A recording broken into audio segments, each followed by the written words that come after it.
Dealing with body image issues can be really, really hard, especially in recovery. Recovery weight is a real thing, and weight can be triggering whether you've been in recovery or not. Watch this video from Lauren Allen talking to us about how we can learn to love ourselves and our bodies. Make sure you subscribe to Jamie Tull on YouTube, and thanks for tuning in to Recovery Inspired Hope. I'm really, really excited to be here today. I'm really excited to meet all of you guys, see all of your beautiful faces. If you don't know me, my name is Lauren. I am a personal trainer at Fit Body Boot Camp, and Jamie is a good friend of mine and a client of mine. She is a freaking beast in the gym. So if you guys have never seen Jamie's workout videos, her pictures, you should really hit them up. She's on our Fit Wall of Fame and everything. So she had just mentioned to me about coming in and talking to you guys about body image and self-love, just telling me that that's kind of a big concern and something that comes up with you guys a lot. So I'm here to tell you first and foremost that you are beautifully and fearfully and wonderfully made in the Lord's image, and no matter what you are going through, no matter where you have been, no matter where you are going, you are beautiful no matter what. So I know that that can sound like a whole load of crap coming from a personal trainer, because you're probably thinking like, oh, you've never struggled with your weight, or you've never really felt the way it feels to be out of shape, but that's not true at all. So I will tell you a little bit about my background, how I got into fitness, how I got so passionate about helping women especially kind of find that inner beauty, because I know that some things, that's just the hardest thing in the world to not feel beautiful and to struggle with your confidence. So when I was 11, I got my first period. Traumatizing time for everybody. I know, it's horrible. And I got my first period, and I had a totally normal, healthy childhood. Grew up with two great parents, mom, dad, sister. Had a totally normal life. I never faced any adversity. I never really had any problems in my life. And I turned 11 and I got my period, and I was like, oh my gosh. And my period never stopped. It was like week 2, week 3. Those weeks turned into months. Those months turned into 6 months. And it was really abnormal. And I was telling my mom, I was like, I don't think this is how it's supposed to be. I was like, is this what happens? Like, you turn 11 and your period never stops. I'm going to bleed for the rest of my life. And she's like, no, this is not normal. So I started going to specialists. I was in the gynecologist all the time at 11. So I'm traumatized. They're talking to me about all these things that I am so out of my realm of my world. And they were testing me for leukemia and for blood clotting disorders and all these things. They're scaring my parents. They're sending me to Eggleston. They're sending me to Emory. They literally tell my parents, they're like, we have no idea. We've never seen anything like this. So fast forward, they did a bunch of exploratory surgeries. They were pumping me full of hormones. I'm like 85 pounds. I'm a tiny little girl. They're pumping me full of hormones. I'm taking 3 birth control pills a day. I'm wearing a patch. They're putting me on, painkillers that my tiny little body could not handle. All to find out that I was diagnosed later on with mixed connective tissue disease, lupus, and endometriosis. I had 3 abdominal surgeries, a complete abdominal reconstruction, and when that came out, they ended up finding a softball-sized mass in my ovary, and it was just a whole big thing. This lasted all of my teenage years, and I missed out on a lot of stuff. I missed out on school and dances and proms and sleepovers and all that good stuff, and I'm like, why, God? What's wrong with me? Why is this happening to me? You instantly go why me? Why am I being faced with this? And so after that 3rd surgery that I had, when they completely reconstructed my abdomen, they took out every organ that I could live without, my gallbladder, my appendix, all those things, I started working out with a personal trainer.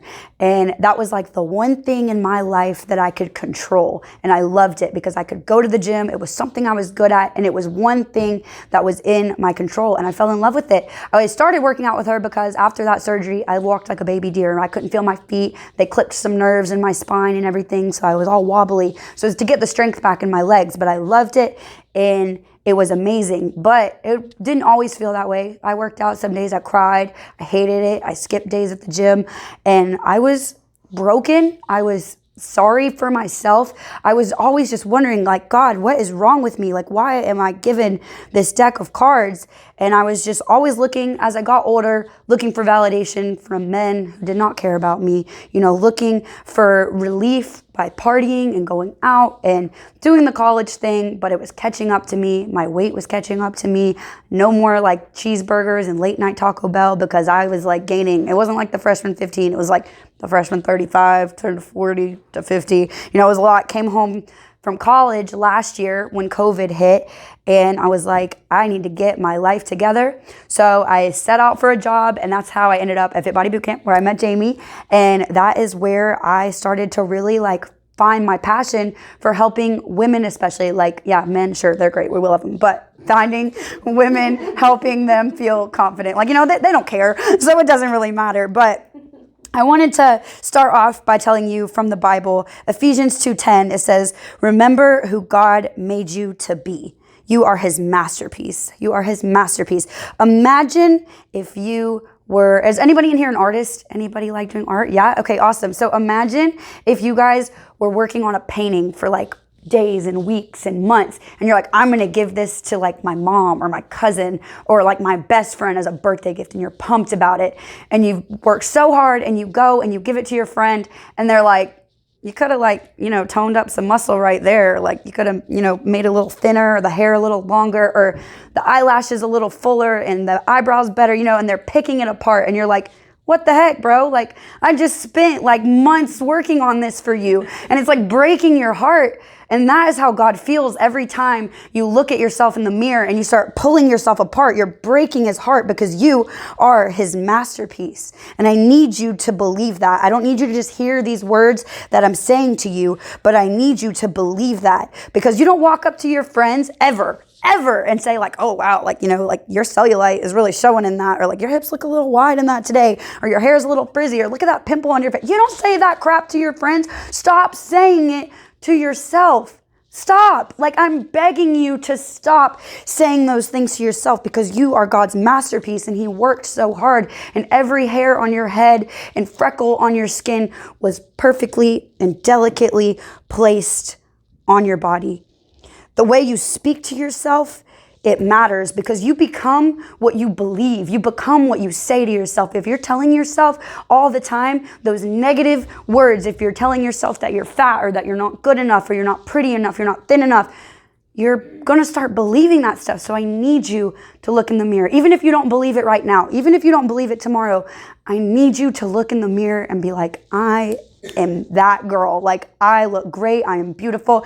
Every single thing that I have been through that has led me up to the point that I am at in my life happened to me for a reason, and I'm confident and I am strong in who I am. I need you. I beg you, put an affirmation on your mirror, write it on a sticky note, write on your mirror, whatever it takes. If you have those clothes in your closet that make you feel good about it, but you're worried what people might think, like, who cares? Who cares? Like, you are the only person at night who has to feel good about yourself. It's about you laying your head down on your pillow at night. If you, like, I'm the first girl to tell you, like, my hair is bleached, like, I lay in the tanning bed, I get my nails done. Like, who cares? If it's what makes you feel good, then keep doing the things that make you feel good. Please, like, you know, dress up, wear the things that you like to do the things you like to do, post the things you like to post, you know, keep going for the things that make you feel good. If that's working out, if that's, you know, getting your hair done, your nails done, whatever it is, keep going with that.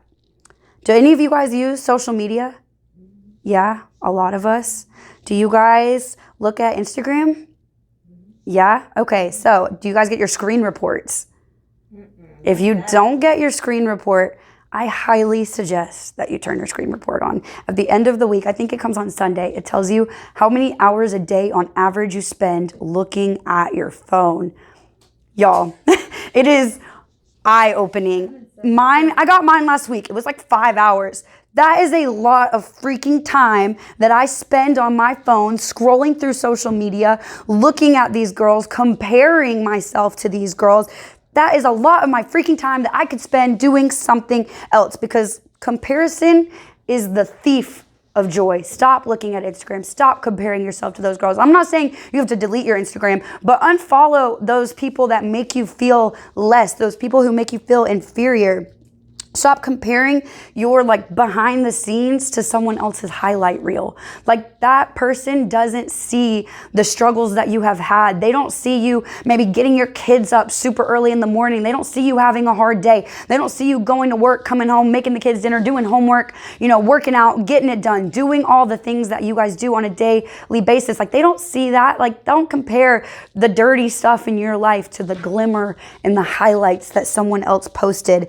I was scrolling through Instagram the other day, And there was like a post, like a reel of this girl, and she was getting married, and she had like 12 bridesmaids. I don't even have 12 friends. I'm like, I don't even know if I like 12 other girls, honestly. And they're all like perfect and thin, and they have long hair and big fat engagement rings and, beautiful teeth. And, I'm looking at them, I'm like, what the heck is wrong with me? I'm like, why don't I have an engagement ring? Like, these girls are perfect. And they're like in Cabo, and they're looking all cute, and they're brunching. And I'm like, what the heck? Like, I don't look like that when me and my boyfriend go to Waffle House on a Sunday morning. I'm not wearing like a moo dress or whatever. When I go to brunch, I'm like eating a waffle in my pajamas. Like, that's a highlight reel. It's not real life. The girls on Instagram don't look like the girls on Instagram. They look like that for a moment, a pose, and they probably edited the photo and smoothed their skin and whitened their teeth and looked a little tanner. Like, they don't even look like that in real life. So don't compare yourself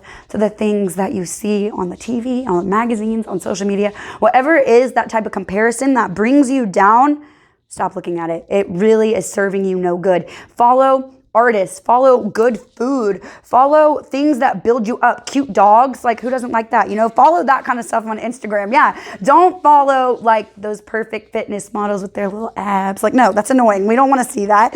All right. So comparison is the thief of joy. You will never find joy if you cannot stop comparing yourself to other people. And when you find that confidence in the Lord, like knowing that you were perfectly and wonderfully and beautifully created, you should never feel, I pray that you never feel like you are less than enough again. John 6:35 tells us that you satisfy my soul. When you are confident in the Lord, when you put your trust into God, knowing that you are perfectly, wonderfully, amazingly created, that should be enough for you. That should satisfy your soul. No matter how much you weigh, no matter what size your jeans are, that satisfies you, knowing that at the end of the day, God loves you. You are perfect in his image. You are created perfectly in his image. In your mother's womb, you were knit together piece by piece, fingernail by fingernail, exactly the way that you were meant to be. One of my favorite quotes that I read not too long ago says that you were not born to pay bills and to lose weight. And I know that's probably like 90% of your thought process. So how can I lose weight, or how can I look better? And then you're stressing about money. You were not born to pay bills and to lose weight, because how you look is the least interesting thing about you.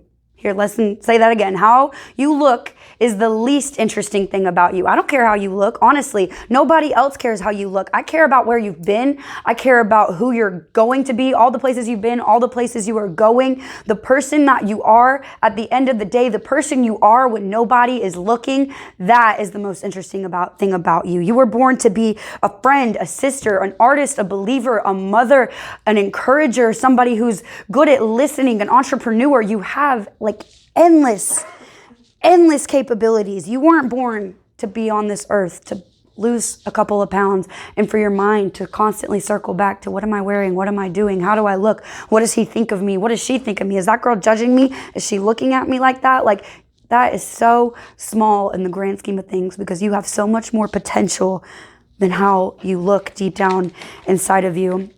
You have a story, you have a past, you have a family, you have a purpose, you have so much more to offer than the way you look, because people are not going to remember that like you didn't feel that good in that outfit. People aren't going to remember that your hair was frizzy that day, that you maybe like got up 5 minutes before you were supposed to leave. People aren't going to remember that. People are going to remember the way that you made them feel. They're going to remember the things that you said to them, the way you lifted them up. You might be the reason that somebody showed up tonight.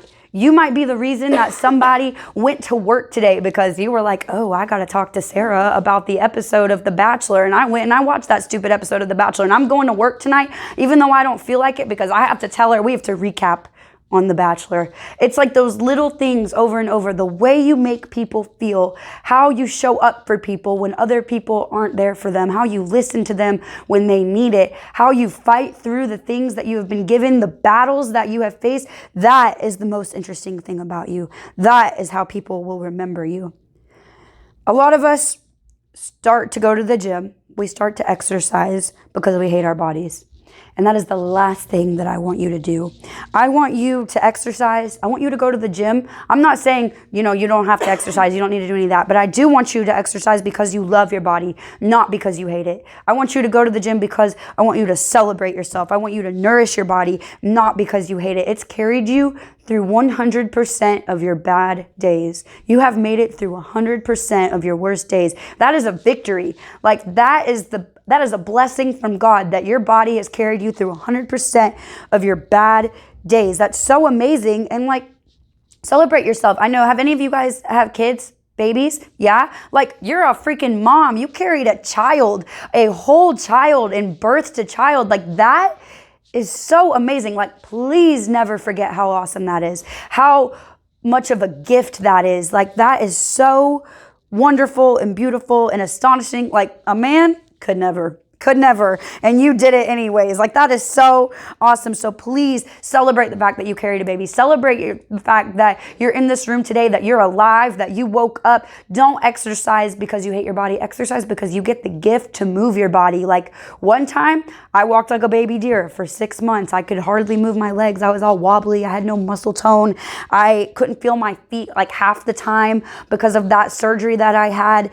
So I exercise now because I don't feel that way anymore. I exercise because somebody is in a wheelchair. I exercise because, there's probably people out there laid up in a hospital bed who would love to get up and go for a run. That struggle that you feel when you're running, that pain that you feel when you're exercising sometimes, that temporary discomfort, somebody else would kill for that. And you get to celebrate your body. You get to move your body. Losing 10 pounds, like losing 20 pounds, being a size 0 in your jeans, if whatever your fitness goal is, that's not going to make you love yourself. That's not going to give you confidence. But taking care of your body is going to give you confidence. Celebrating your body is going to give you confidence. Filling your body up with nutrients and nourishing your body, that's what's going to give you confidence. If you only accept yourself later, after you lost 10 pounds or after you got an Instagram booty or you got more abs or you look good in the bikini. If you only accept yourself when you get to that point, that's not self-love. That's self-destruction. If you hate your body now, but you think that when you go to the gym and you're working on it, you're not loving yourself, you're destructing yourself. You're destructing the gift that you have been given. Because like I said, your body has carried you through 100% of your worst days. You've made it through 100% of your worst days because you're alive. So I want you to think about that worst day, and I want you to say thank you to your body, thank you to yourself, thank you to your mindset for carrying you to that place that you are in now to get better, to get stronger. Every day is a new opportunity. Every day is a fresh start, no matter where you've been, no matter what you've been through, no matter the ugly things that people may have said to you. Every day is a fresh start. So I want us to be vulnerable for a minute. We're going to go around and talk about we can turn it off for a second before we have a conversation. That sounds great. We can do that. But we are going to go around in a second and talk about, we're going to be real vulnerable here, the things that cause us our biggest insecurities. And I'm going to try to help us pinpoint